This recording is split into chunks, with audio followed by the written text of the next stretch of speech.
શું તમે જાણો છો કે જે મોટેલમાં તમે અને તમારો પરિવાર સુરક્ષિત માનીને રોકાણ કરે છે, તે જ રૂમની પાછળ માનવ તસ્કરી એટલે કે શારીરિક શોષણનું મોટું નેટવર્ક પણ ચાલી રહ્યું હોઈ શકે છે. અમેરિકામાં મોટેલ 6 અને રેડ કાર્પેટ ઇન જેવી જાણીતી હોટેલમાં જે ભયાનક સત્ય બહાર આવ્યું છે, તે જાણીને તમારા હોશ પણ ઉડી જશે. કેલિફોર્નિયાથી લઈને વર્જિનિયા સુધી ફેલાયેલા આ કૌભાંડમાં નિર્દોષ મહિલાઓ અને ઘણા બધા એવા વ્યક્તિઓ છે તેમનું શોષણ કરવામાં આવે છે.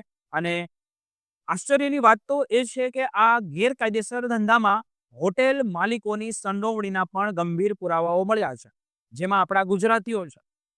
આજે આપણે આખી વિડીયોની અંદર એ વાતનો ખુલાસો કરીશું કે કેવી રીતે નફાના લોભમાં માનવતાઓને વેચી દેવામાં આવી રહી છે, તે પણ ગુજરાતી કરે છે. અને કઈ રીતે જિંદગી પણ આ રાક્ષસી પ્રવૃત્તિઓને કારણે બરબાદ થઈ ગઈ. અમેરિકાના બજેટ હોસ્પિટાલિટી સેક્ટરમાં અત્યારે એક મોટો વિવાદ ચાલી રહ્યો છે, કારણ કે ઘણી લોકપ્રિય મોટેલ બ્રાન્ડ્સ હવે માનવ તસ્કરીનો કેન્દ્રો બની ગઈ છે, અથવા તો હોવાના પુરાવો પણ મળી રહ્યા છે. ખાસ કરીને મોટેલ 6 અને સ્ટુડિયો 6 જેવી જગ્યાઓ પર ફેડરલ તપાસ અને કોર્ટ કેસ તેજ બન્યા છે. કાયદાકીય રીતે આપણે જોઈએ તો ટ્રાફિકિંગ વિક્ટમ્સ પ્રોટેક્શન રીઓથોરાઇઝેશન એક્ટ હેઠળ એટલે કે TVPRA હેઠળ હવે આવી હોટેલો સામે કડક કાર્યવાહી કરવામાં આવી રહી છે. કેલિફોર્નિયાનો એક ચોંકાવનારો કિસ્સો આપણી સામે આવી રહ્યો છે. હું તમને વાત કરું, જેમાં એક માતા અને એક પુત્રીએ G6 હોસ્પિટાલિટી અને અન્ય સ્વતંત્ર ઓપરેટરો સામે મોટો એણે કેસ દાખલ કર્યો છે. આ મહિલાનો આરોપ એવો છે કે વર્ષ 2018 થી વર્ષ 2020 દરમિયાન જ્યારે તે ગર્ભવતી હતી, ત્યારે તેને મધરાત્રે હોટલના અલગ અલગ લોકેશન પર લઈ જવામાં આવતી હતી અને ત્યાં તેનું ભયાનક અત્યાચાર એટલો હદ બહાર થઈ ગયો હતો કે તેના કારણે ગંભીર ઈજાઓ પણ થઈ હતી. આજે તે સેરેબ્રલ પાલ્સી જેવી એક ગંભીર બીમારીની સાથે જીવી રહી છે. આ કેસમાં સૌથી આઘાતજનક બાબત એ છે કે મોટેલના માલિકો અને સ્ટાફ આ બધું જ જાણતા હોવા છતાં મૌન રહ્યા હતા.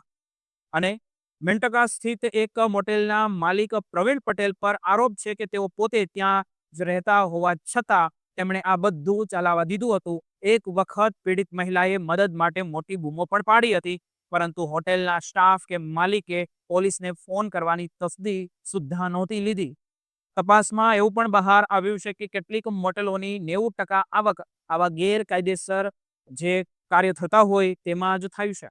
એટલે જ તેઓ જાણી જોઈને ગુનેગારોને રક્ષણ આપી રહ્યા હોય છે. આ માત્ર સિવિલ કેસ નથી, પરંતુ વર્જિનિયામાં તો FBI A red carpet in પર દરોડા પાડીને તરુણ શર્મા અને કોશા શર્મા નામના માલિકોની પણ ધરપકડ કરી હતી. તેમના પર આરોપ છે કે તેઓ ડ્રગ્સ અને સેક્સ ટ્રાફિકિંગના ધંધામાંથી પોતાનો હિસ્સો એટલે કે કમિશન લેતા હતા. આ ઘટનાએ જોઈએ તો તેના કારણે સમગ્ર ગુજરાતી હોસ્પિટાલિટી સમાજની પ્રતિષ્ઠા પર મોટો એક દાગ લાગી રહ્યો છે.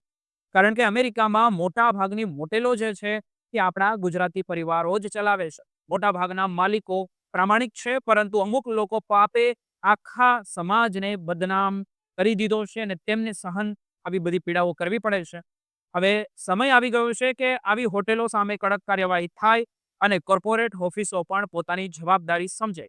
માનવતાના ભોગે થતો આ નફો હવે લાંબો સમય નહીં ચાલે, કારણ કે કાયદો હવે આ મામલે ખૂબ જ કડક બની ગયો છે.